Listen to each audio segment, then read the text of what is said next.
Some good news at last for Yes Bank customers, nearly 2 weeks after the government took over India's fourth largest private lender.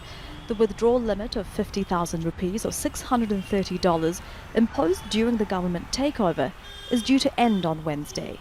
Was quite fearful because see, it's a hard-earned money and we are just putting all our savings in one particular bank. So that's not easy for working class people. And hopefully, we were patiently waiting for some positive response. So, and this response was quite quick, I believe. The government took control on March the 6th because the bank had too many bad debts and loans which weren't being repaid. The takeover led to worried customers lining up to get their money out and the government imposing the withdrawal limit. For the bailout, the government and the Reserve Bank of India brought together 8 banks led by the State Bank of India, the largest in the country.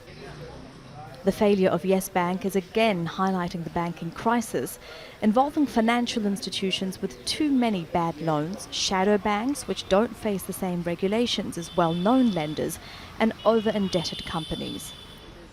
Yes Bank's customers included some of India's biggest businesses, including the Anil Ambani Group. Ambani was once one of India's richest people. A lot of the incremental big increase in credit was going to already promoters who were in default or were near default, who were not able to pay back their bank loans taken much earlier, like in the UPA in the previous regime, right? So that's what it turns out. All the cronies ended up getting more loans to pay back their earlier loans.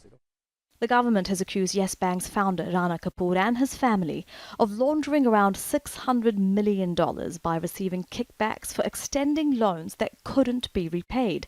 Kapoor's lawyer says he's being made a scapegoat. Fifth largest private. Analysts say the toxic loans crisis goes beyond a few bad apples. It's the third time in a year that India's Reserve Bank has intervened to rescue a lender. The way our bad loans have plagued our economy, our financial system in the last 5 years. Both RBI and government had been hoping for a slow train wreck. They wanted to soft land the problem, so therefore they were looking away. But in this business, there is no slow train wreck. A train wreck is a train wreck. It will cause damage.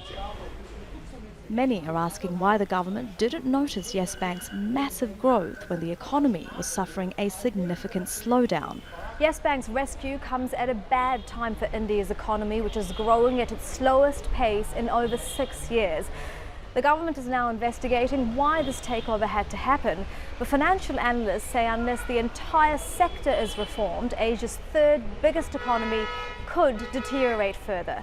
Elizabeth Puranam, Al Jazeera, New Delhi.